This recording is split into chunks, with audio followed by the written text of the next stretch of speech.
Hello दोस्तों, स्वागत है आपका हमारे YouTube चैनल पर। आपसे क्यों बार बार कहा जाता है कि जब भी आप कंस्ट्रक्शन का काम कराएं तो आप एक स्किल्ड जो है मिस्त्री होना चाहिए आपका, यानी कि जो आपका मिस्त्री है उसको काम अच्छा आना चाहिए। तो अगर आप लेबर बेस पे काम करवा रहे हैं तो आप मिस्त्री का चुनाव ऐसा करें जिसको काम अच्छे से आता हो, उसके प्रीवियस रिकॉर्ड को देखें। या फिर अगर आप कॉन्ट्रैक्टर से काम करवा रहे हैं तो आप ऐसा नहीं है कि कोई कॉन्ट्रैक्टर जो है बहुत कम रेट पर काम कर रहा है तो आप उसी से काम करवाएं। आप रेट की वरीयता तो देखें, लेकिन आप अपने काम के इंपॉर्टेंस को भी देखें कि आपका काम सही तरीके से होना चाहिए।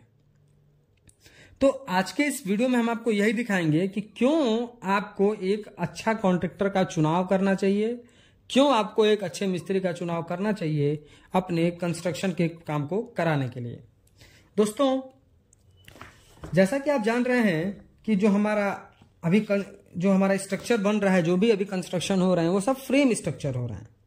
फ्रेम स्ट्रक्चर मतलब ये कि जितने भी उस पर लोड आने वाले हैं वो सारे के सारे लोड बीम और कॉलम के थ्रू ट्रांसफर होंगे। यानी कि ये बात बहुत तय है कि आपको बीम और कॉलम अच्छा बनाना पड़ेगा, तभी तो आपके छत का लोड जो है, आपके स्लैब पर आने वाला लोड प्रॉपर तरीके से डिस्ट्रीब्यूट हो पाएगा।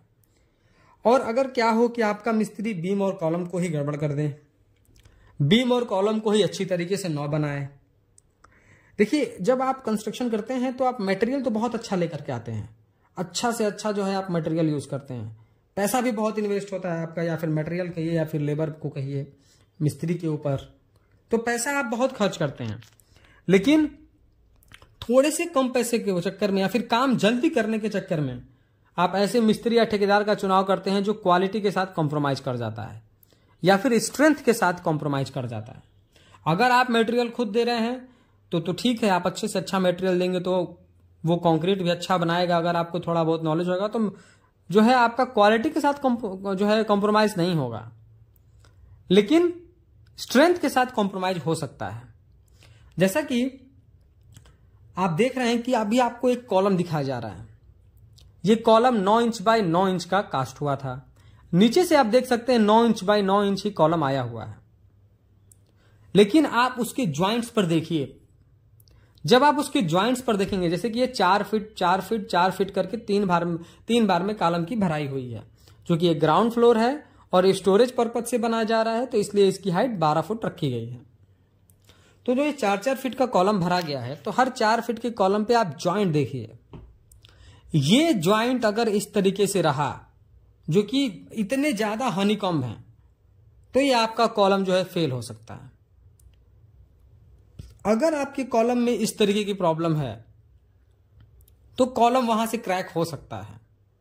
या फिर आपको जो दूसरा वीडियो दिखाया जा रहा है उसमें देखिए, कॉलम नीचे से 9 इंच का आया हुआ है, लेकिन ऊपर आते आते कॉलम की साइज जो है 7.5 इंच हो गई है।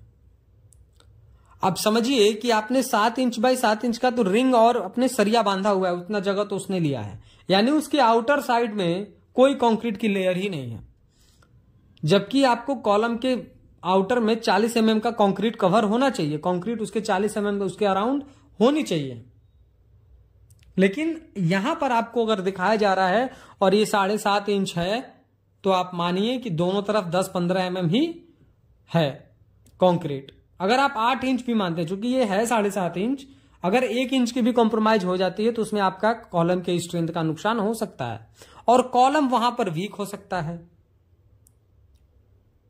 और वो जो हमारा जोन है कॉलम का, अगर हम कॉलम को डिवाइड करें तो वो हमारा कंप्रेसिव जोन है। तो कंप्रेसिव जोन मतलब कि वहां पर जो है लोड ज्यादा का मतलब कि वहां पर जो है हमारे कंक्रीट का कंप्रेसिव जोन है, जिसकी वजह से वहां पर कॉलम को तो और मजबूत होना चाहिए। लेकिन अगर उसी जगह पर आप कॉलम को कमजोर कर देंगे तो ये कॉलम वहां से बकल हो सकता है, टिल्ड हो सकता है, गिर सकता है। तो आप जब कॉलम बनाएं तो देखिए, कॉलम एक अलाइनमेंट में होना चाहिए, एक सीध में होनी चाहिए। इसीलिए जब आपकी लेआउट कराई जाती है तो कॉलम का स्टार्टअप बनाकर उसकी पोजीशन को फिक्स किया जाता है और कॉलम को बिल्कुल सीधी आपको लेकर जाना है अपने स्लैब की हाइट तक, स्लैब बीम की हाइट तक। जो आप कॉलम को आप 4-4 फीट की हाइट में आप कॉलम को कास्ट कर रहे हैं, तो एक बार 4 फीट होने के बाद आपको जो है दूसरा जब कॉलम की कास्टिंग करनी है तो इतनी अच्छी तरीके से शटरिंग को लगाना है कि इस तरीके का जो है उसमें गैप्स ना दिखे, ज्वाइंट्स इतना विजिबल ना हो और ना ही इतने ज्वाइंट्स पर हनीकॉम्स हो। तो ये दोनों चीज जो है आपको छोड़ना है। हर 4 फीट ढालने के बाद आपको शेयर की छोड़ना होता है। शेयर की क्या होता है कि मान लीजिए आपने 9 इंच बाय 9 इंच का कॉलम ढाला है, तो आप एक ईंट का टुकड़ा लीजिए, जो अभी हमारे रेड ब्रिक्स आते हैं 3 इंच बाय 9 इंच का, तो आप उसको लेकर के 4 इंच उसमें डिप कर दीजिए, 4 इंच गहरा उसमें डुबा दीजिए, जैसा आपको वीडियो में दिखाया जा रहा है। तो इससे क्या है, शेयर की बोलते हैं इसको कंस्ट्रक्शन लैंग्वेज में। तो ये एक बॉन्ड बनाने का अच्छा तरीका है। जब ऊपर से आप कॉलम को कास्ट करेंगे तो ये अच्छी तरीके से उसके साथ पकड़ बनाएगा। दूसरा, अगर शेयर की होगा और उसमें आप पानी भर देंगे तो पानी थोड़ी देर तक उसमें ठहरता है, जिसकी वजह से थोड़ा मॉइस्चर भी बरकरार रहता है, थोड़ा सा एडवांटेज उसका भी मिलता है। तो यहां पर तो ना कॉलम प्रॉपर अलाइनमेंट में है, ना ही प्रॉपर शेप में है, और ना ही प्रॉपर इसमें जो है जो इसके ज्वाइंट्स हैं वो अच्छी तरीके से किए गए हैं। यानी कि इस कॉलम में आपको अलाइनमेंट भी नहीं मिलेगा, यानी ये कॉलम सीध में भी नहीं है, एक प्रॉब्लम। दूसरा कि इसका जो शेप होना चाहिए प्रॉपर शेप में भी नहीं है। और तीसरा प्रॉब्लम यह है कि जो इसके ज्वाइंट्स हैं उस पर हनीकम्स दिख रहे हैं। पहले तो किसी भी कॉलम में हनीकम्स नहीं होने चाहिए। तो इस तरीके के कंस्ट्रक्शन में मिस्टेक से आपको बचना है। इस तरीके का कॉलम आपके घर को कमजोर बनाता है, क्योंकि आप देख सकते हैं वीडियो में कि ब्रिक वर्क नहीं हुआ है, तो कॉलम पर ही सारा लोड है।